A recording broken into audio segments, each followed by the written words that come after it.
moi, je vois que bien souvent, pour avoir la paix, eh bien, les parents mettent l'enfant soit devant la télévision, soit devant un écran, quel qu'il soit. Alors je vous encourage à faire passer le message auprès de vos amis qu'effectivement, c'est pas une bonne solution. Oui, exactement. Mais je crains que ce soit quand même la majorité des familles qui fassent cela. Je mets ça en regard de ce qui se fait en accueil de loisirs. Tant mieux. Je pense qu'effectivement, il y a beaucoup de choses qui se font en accueil de loisirs. Pour aller un peu dans le sens de ce que disaient mes collègues tout à l'heure, je regrette que souvent ma fille rentre du centre de loisirs en disant « Ah, on a regardé un dessin animé ».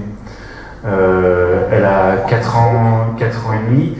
Je rappelle que les dessins animés et donc les écrans passifs sont très fortement déconseillés avant 6 ans. Donc qu'on ait des écrans interactifs à usage ponctuel, pourquoi pas, dans les écoles, en veillant à ce que ça ne devienne pas un usage généralisé. En revanche, les écrans passifs sont vraiment à proscrire, et quand bien même les enfants, les parents mettraient leurs enfants devant des écrans passifs, même un bas âge, je pense que le rôle de l'école, justement, ce n'est pas de faire les mêmes erreurs. Donc nous avons une responsabilité, et je pense qu'il serait bon de veiller à ça. Merci. D'autres questions? Non. Voilà, donc nous prenons... C'était à voter, ça? Non, pas. Question numéro 6, Madame Girard. Ah, c'est Madame Sénat, pardon. Autorisation au maire de signer un avenant à la convention d'objectifs et de financement avec la Caisse d'allocation familiale. La nouvelle convention d'objectifs et de gestion liant la branche famille de la Caisse nationale d'allocation familiale et l'État a été arrêtée l'été dernier et a été publiée en fin d'année 2018. L'offre de services aux familles prendra une nouvelle dimension fondée sur l'articulation entre un socle de services garantis à chacun, prestation de services uniques et un système de bonification lié aux caractéristiques du public accueilli, mixité sociale et inclusion handicap. Le présent avenant a pour objet d'actualiser le mode de fonctionnement de la PSU. Il est donc proposé au Conseil municipal d'approuver l'avenant à la convention d'objectifs et de financement avec la Caisse d'allocation familiale des Hauts-de-Seine et d'autoriser Madame le maire à la signer. Merci. Des questions, des remarques? Donc je mets aux voix. Qui est pour? Qui s'abstient? Question numéro 7, Madame Arcari. Il s'agit du renouvellement du contrat enfance-jeunesse 2019-2022. Ce contrat, il est passé entre la commune et la CAF. C'est une convention d'objectifs et de cofinancement qui contribuera au développement de l'accueil destiné aux enfants et aux jeunes jusqu'à 17 ans révolus. Il doit favoriser d'une part le développement et l'amélioration de l'offre d'accueil. Il doit soutenir d'autre part l'épanouissement et l'intégration dans la société des enfants et des jeunes par des actions d'amélioration et d'apprentissage de la vie sociale et la responsabilité des plus grands. Il est donc proposé au Conseil municipal d'autoriser Madame le maire à signer le contrat enfance-jeunesse 2019-2022. Très bien. C'est un contrat d'objectif et de cofinancement qui est signé par la Caisse d'allocation familiale et la ville de Puteaux. Je mets aux voix. Oui, pardon. Oui. Monsieur Débat. Oui, je vais juste, alors il y avait beaucoup de choses à dire, moi juste attirer votre attention sur un point particulier qui est la différence dans l'échelonnement des livraisons des résidences de la ZAC des Bergères.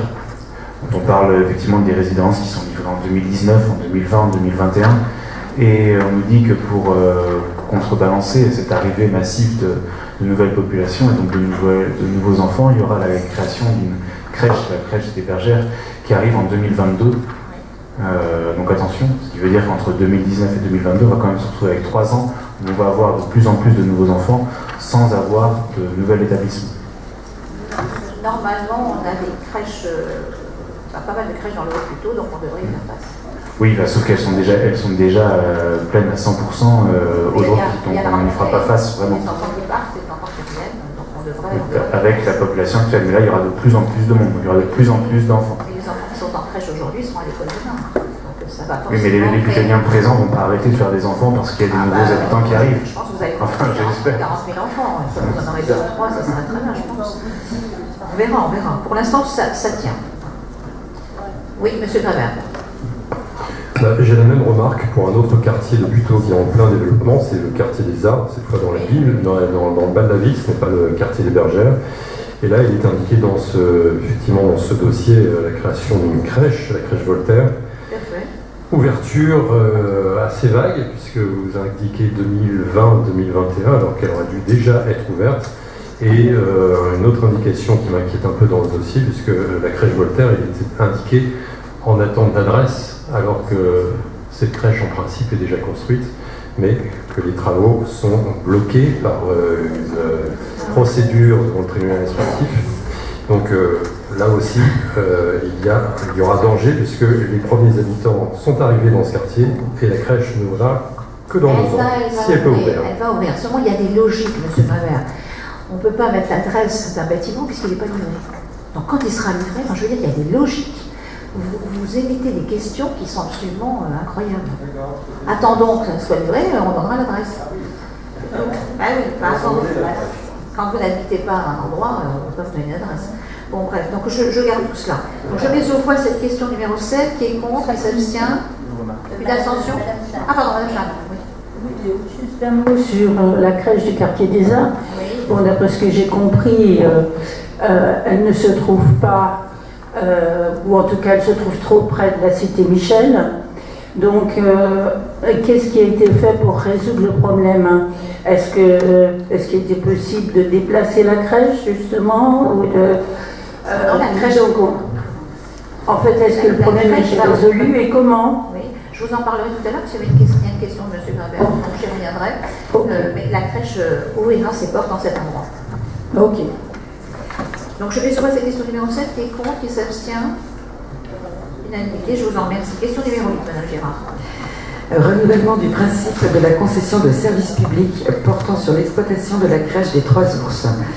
Le contrat de concession de services publics relatif à la crèche Les Trois Ours, anciennement crèche des Oursons, à Puteaux, située rue Lerieux-Lavoisier à Puteaux, attribué en 2015 à la société Les Petits Chaperons Rouges, arrivant à échéance en septembre 2020, il y a lieu de procéder à son renouvellement, conformément à la réglementation applicable en la matière.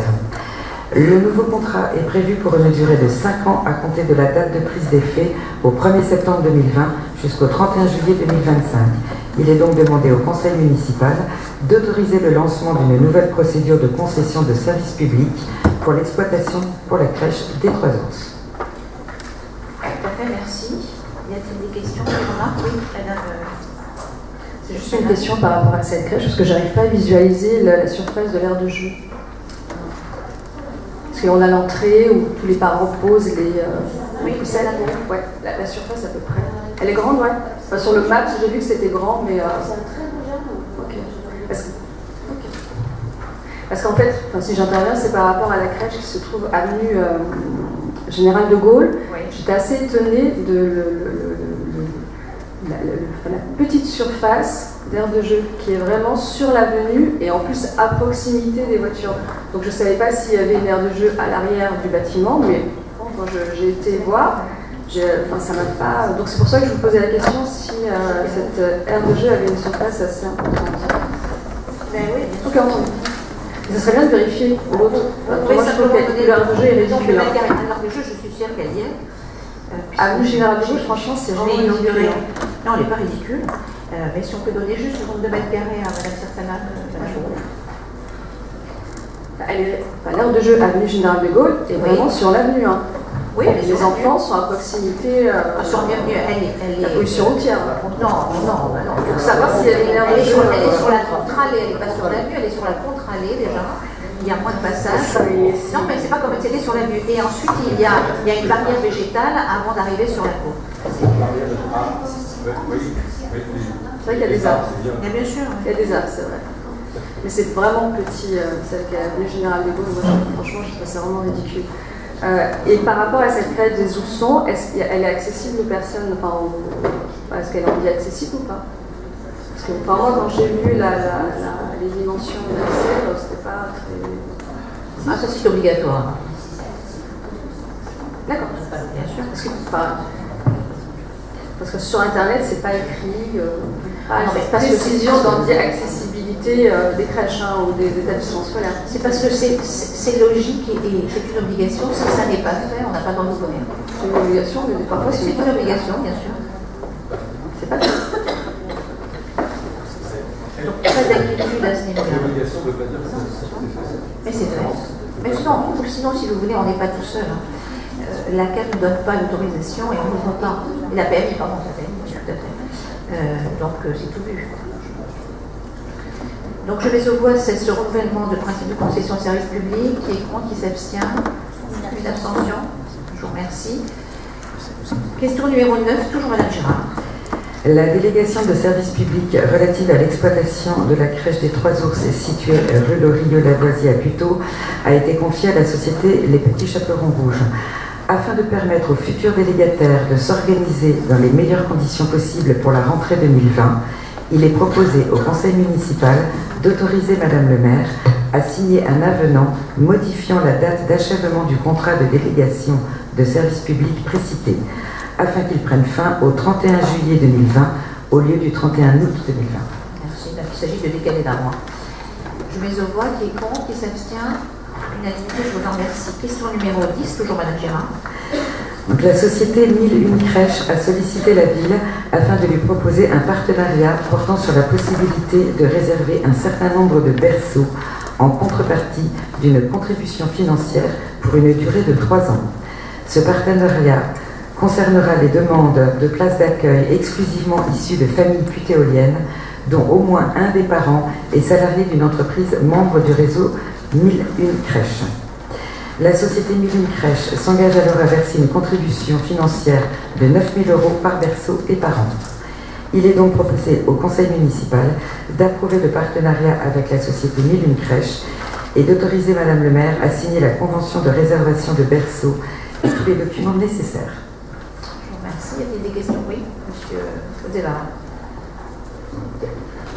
Oui, je ne suis pas sûr d'avoir saisi le principe. Oui. Donc la société 1001 crèches a plusieurs crèches, c'est ça. On va réserver des berceaux au sein d'une de ces crèches. Et pour des personnes qui travaillent dans les entreprises. Et en échange, ils nous donnent de l'argent. C'est ça. C'est ça, vous avez tout compris. Et alors, quel est l'intérêt pour eux alors? Ce sont les entreprises qui financent les berceaux. D'accord, c'est les entreprises. Les entreprises des salariés. Ok. Donc, 1001 crèches se rémunèrent sont les entreprises qui rémunèrent 1001 crèches. Et eux, ils nous donnent de l'argent pour qu'on y mette les putéoliens. Enfin, ce sont quand même les putéoliens qui bénéficient de ce dispositif. Tout à fait, oui. Ok. D'accord. Effectivement, on va en retirer des recettes. Donc je mets au voie, qui est contre, qui s'abstient. Unanimité, je vous en remercie. Question numéro 11, Monsieur Comont. Le métropole du Grand Paris s'engage pour le droit à l'expérimentation numérique de ses communes membres afin de promouvoir de nouvelles solutions numériques adaptées aux besoins des collectivités et citoyens. La ville de Puteaux envisage de candidater pour la mise en place d'une solution d'analyse des données de consommation énergétique des bâtiments publics en temps réel, afin de pouvoir réduire les charges énergétiques et optimisant l'exploitation des bâtiments et en sensibilisant efficacement les occupants. L'objectif est de réduire de moins 15% les dépenses énergétiques. Il est proposé au conseil municipal d'émettre un avis favorable pour le dépôt de la candidature de la ville de Puteaux. Voilà, comme l'a dit Pascal, l'objectif est donc de baisser de moins de 15% vos dépenses énergétiques. Je mets au voie, qui est contre, qui s'abstient. Unanimité, toujours Monsieur Comont. L'écoquartier des Bergères a été reconnu grâce à la certification HQE Aménagement, obtenue le 3 août 2018, comme un écoquartier favorisant la transition numérique et offrant des services connectés à ses habitants. L'objectif est donc de mettre à disposition de tous les acteurs concernés, promoteurs, bailleurs, gestionnaires et utilisateurs, une plateforme regroupant toutes les ressources liées au cadre de vie, aux économies d'énergie, aux gestes citoyens, à la sécurité et aux services collaboratifs. Afin de pouvoir mettre en œuvre ces objets ambitieux, il est important que la ville s'entoure de toute la chaîne d'experts qui réunit la Smart Building Alliance. Il est donc proposé au conseil municipal d'autoriser l'adhésion à cette association de la ville de Puteaux et d'autoriser Madame le maire à signer la charte éthique. L'adhésion de 850 €. Oui. posez la main, M. Travers. Oui. Moi? Bon, écoutez, on va s'abstenir sur l'adhésion à cette association, simplement parce que je suis allé voir sur le site de cette association. Smart Public Alliance? Oui, je suis allé voir sur le site de cette association. J'ai notamment, moi, je n'ai pas trouvé grand-chose d'intéressant en réalité. Hein. C'est vraiment, disons, une association plutôt promotionnelle, c'est faire de la promotion autour de certains produits. Et alors, ça ne m'étonne pas, puisque quand on voit les membres actifs, financeurs de cette association, là, des 850 € d'adhésion que les villes peuvent payer, eh bien, on a FH, Bouygues, SPI, Vinci, je ne vais pas tous vous les citer, ils sont tous là. Et donc, en fait, cette association a pour but de faire du lobbying pour vendre des produits réalisés par ces sociétés. Et donc, il s'agit de permettre à ces grosses sociétés d'obtenir des marchés publics de la part de communes comme les nôtres. Et donc, on est loin de la préoccupation actuelle écologique et environnementale, qui va plutôt vers une modestie, une sobriété dans les investissements. Et ces sociétés-là n'ont qu'un seul but, hein, c'est de nous vendre le maximum de leurs produits. Et donc voilà, je n'y vois aucun intérêt plutôt pour ce quartier et pour l'intérêt général. Oui, mais c'est toujours intéressant d'avoir des expertises, des retours d'expérience. Donc c'est pour ça qu'on propose cette adhésion. Et d'ailleurs, on ne s'occupe pas que des grandes startups. Vous avez vu tout à l'heure, on a aussi des petites startups comme, je ne sais plus comment il s'appelle, Nikimono. Voilà, donc il s'agit d'être partie prenante de ce groupe de travail. Je pense que c'est toujours intéressant. Et puis de bénéficier de ces retours d'expérience sur réseau. Oui, M. Posé-Varin. Effectivement, c'est très intéressant de bénéficier d'un retour d'expérience. C'est vraiment une pratique qu'il faut développer. Néanmoins, quand elle est parrainée par les grands groupes qui viennent pour faire du lobby, je ne suis pas sûr que ce soit le meilleur des cadres. Ça fait plusieurs fois en conseil municipal qu'on vote des adhésions à des associations. Il y a un certain nombre de choses pour lesquelles on paye pour avoir soit une adhésion à l'association, soit un label, etc. Est-ce qu'il serait possible de nous transmettre, posteriori du conseil bien sûr, la liste des adhésions de la commune à toutes ces différentes associations, ainsi qu'aux différents labels qu'on paye pour avoir, s'il vous plaît? Pas de problème. Donc je mets au voix, qui est contre, qui s'abstient? 3 abstentions, je vous remercie. Question numéro 13, toujours M. Caumont. Data consiste à rendre accessible de façon libre et gratuite des données produites ou reçues dans le cadre d'une mission de service public. Le département des Hauts-de-Seine a inauguré sa plateforme d'ouverture des données publiques et l'a rendue accessible aux partenaires publics du territoire. La ville de Puteaux souhaite, dans le cadre de sa démarche d'ouverture des données publiques, établir un partenariat avec le département des Hauts-de-Seine par le biais d'une convention. Le projet de convention annexé détaille les modalités d'ouverture de la plateforme Open Data du département des Hauts-de-Seine à la ville de Puteaux, permettant ainsi le partage et la diffusion des informations produites par la ville dans le respect des lois de diffusion des données publiques. Il est proposé au conseil municipal d'approuver cette convention et d'autoriser Madame le maire à la signer. Je voulais signaler que cette plateforme, elle est gratuite. Donc je mets au voix, qui est contre? Oui, pardon. Oui, alors je découvre dans le dossier qu'on avait une responsable Smart City à Puteaux. Oui. Ça devient sérieux. Alors sur l'open data, le principe général est intéressant. En revanche, dans le dossier, on n'a aucune précision sur la volonté derrière cette mise à disposition de l'open data. Quelles sont les données qui vont être mises à disposition?